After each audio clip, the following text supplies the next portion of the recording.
Have you ever driven over a highway bridge and couldn't help but look below? Or stood on a shoreline's rocky ridge just to watch the water flow? And count yourself as one of the few with a different set of dreams, the kind that keeps you up at night, 'cause you can't wait to get to that stream. It's more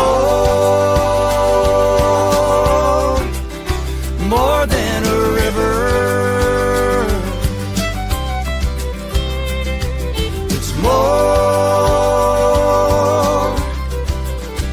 more than the water flowing or where it's going. It's the grip on the paddle and the shit in the saddle, the V in the boulders and the lean in the shoulders. When you reach for the eddy, it doesn't get better than this. Yes, it's more, so much more than a river. Hello, everybody. Welcome.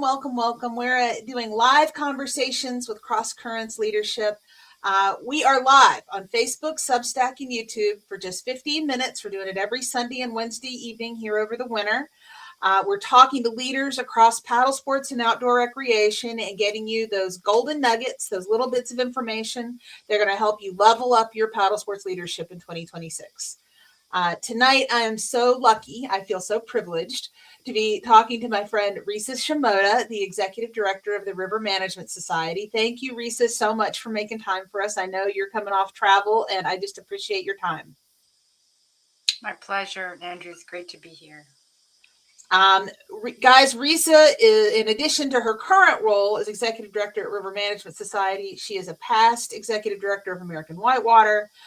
She was the co-founder of Outdoor Alliance. She serves on the board of ACA and the World River Center. She's a member of the International Whitewater Hall of Fame and a perennial leader and competitor in ICF freestyle kayaking. She just plays a huge role across our paddling community. But today we're here to talk specifically about water trails. And it's just, there's so much happening across the country on water trails and making rivers a recreation destination. I could not miss the opportunity to bring Risa in to talk about the work RMS is doing to try to bring those professionals together. Risa, can you tell us just a little bit about River Management Society and kind of walk us through how we got here to water trails? Right. Thank you again, Andrea. It's great to be here, you guys and gals. River Management Society is a group that started in the 80s in primarily on public land, public rivers, BLM, Forest Service, Park Service, Fish and Wildlife Service, when our rivers were getting loved to death.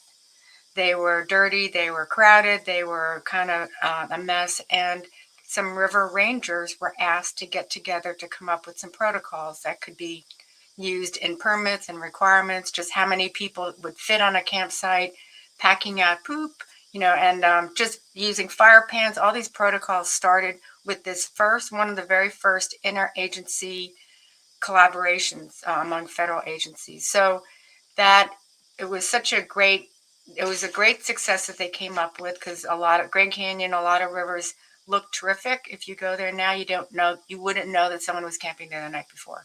So fast forward many years, we developed as kind of a networking, peer sharing, learning organization.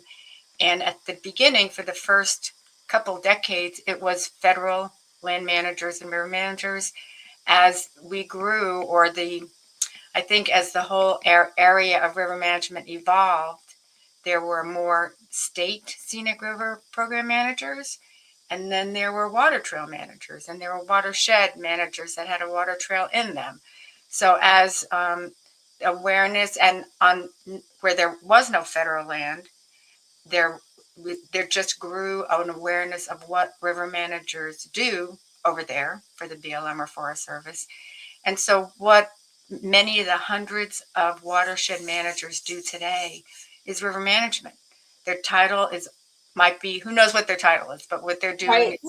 They're taking care, they're worried about, they're concerned or protecting the public or serving the public with safety, with education, with signage, with information about dams, information about why dams might not be great, doing sojourns, 50 miles or 100 miles or 20 miles as collectives to learn and share about the rivers. All of this together is kind of, it's like I guess a tapestry. It's sort of a mess, but it's sort of a tapestry of folks who are collectively working on rivers and kind of doing the same work together, whether they have a title, and a hat and a badge, or they're a volunteer, or they're a volunteer leader, or they're an occasional, I'll help at a cleanup.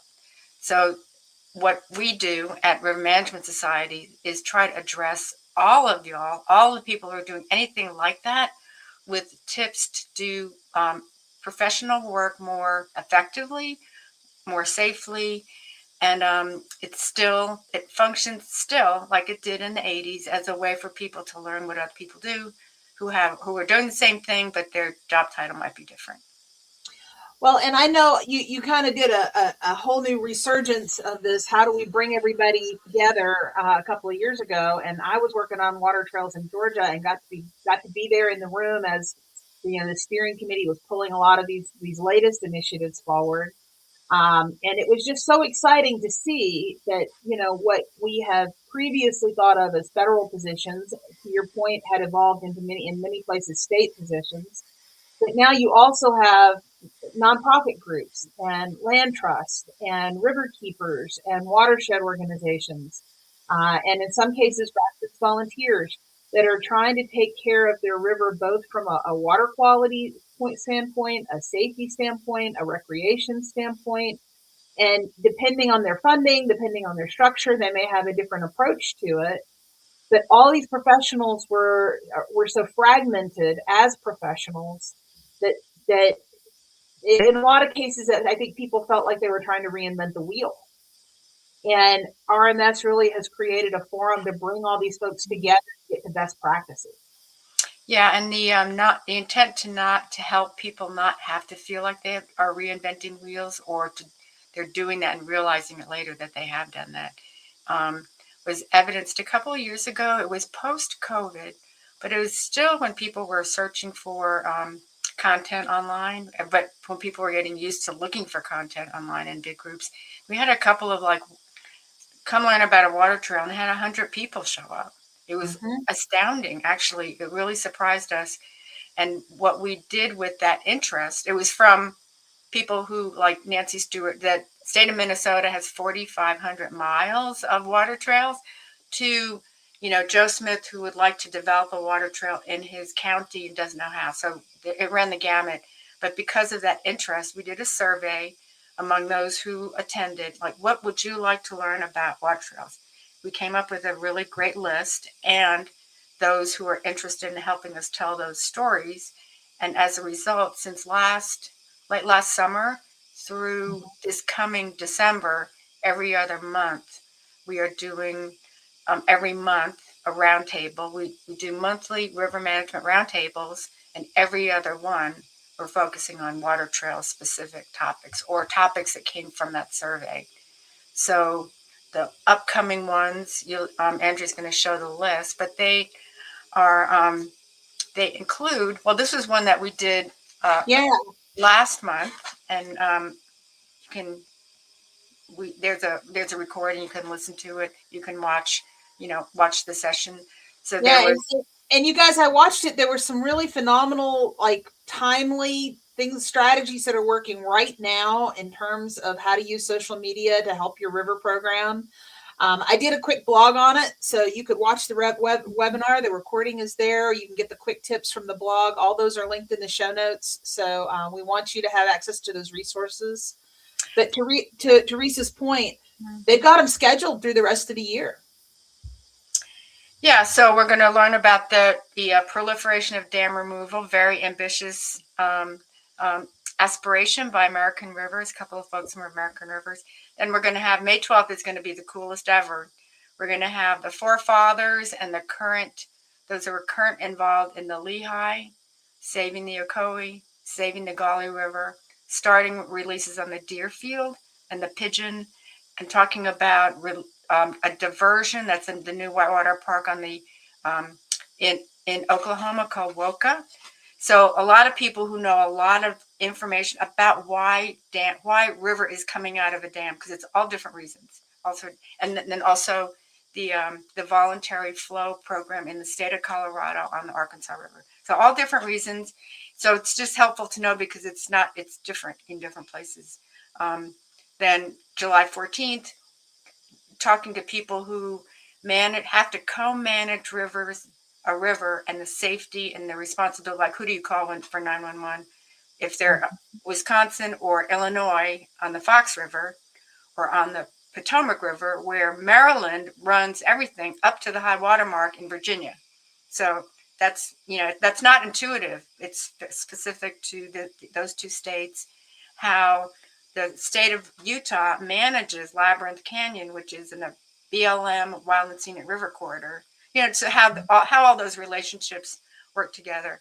And then water trail accessibility is going to be a group on the Verde River who improved a really gnarly takeout. Not gnarly for some of us, impossible for those who have disabilities.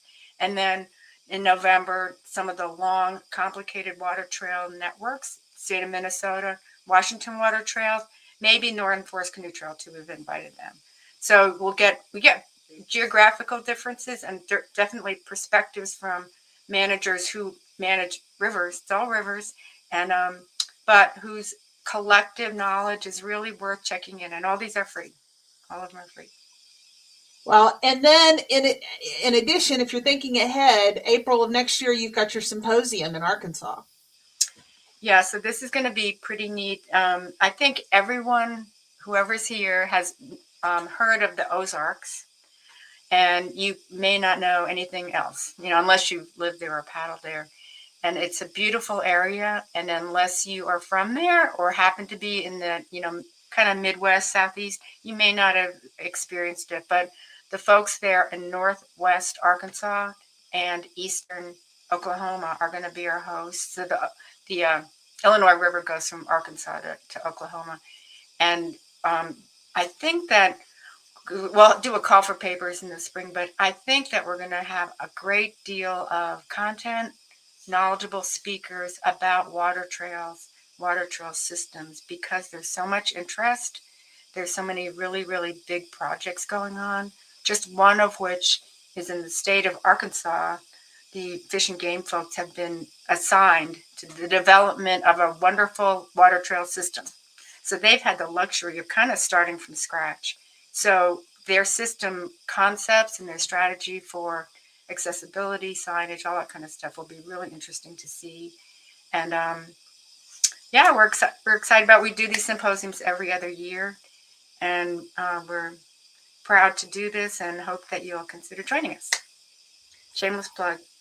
No, it's going to be fabulous. And in addition to that, guys, I've also included in the show notes a link to their YouTube channel where they have training materials for river managers and folks that are doing these kinds of programs to protect these waterways that we love. There's almost 300 YouTube videos. There's a whole bunch on many, many different topics. There's a little bias towards water trails, developing river access, and then also wild and scenic rivers, because that's where we do a lot of our stuff. So, well, Risa, thank you for coming and introducing our audience to all the resources that you guys have compiled. It is such a rich trove of professional knowledge and resources that folks should take advantage of and not try to create things from scratch or feel all alone in the work that they're doing. If you have a question about any river management topic like signage or something, your question has been asked before. So come take a look. You can look up, old videos or past videos. Please ask a question. Don't hesitate. Don't be a stranger. Ask a question if you have one. But thank you, Andrea, for the time. Yep. All right, everybody. Join me in thanking Risa for her time. Next live conversation will be Sunday evening. We're going to have Patrick Higgins, who's joining us from Alaska, and is going to be talking about ACA's pack rafting program, which I know there's a lot of heart behind it, but maybe hasn't gotten as much press. So you can ask all your questions while Patrick is here with us. And I just want to thank everybody who's following Cross Currents Leadership on all channels. Some of you have figured out the special hack. If you sign up on our Substack, you get the email updates. That way you make sure never to miss the recording of your favorite speaker. But I also have special love in my heart for those of you who upgraded from the free subscription to support our work in the community. It makes all the difference, and definitely it helps us to help other paddlers along the way. Thanks, everybody, and we'll see you Sunday.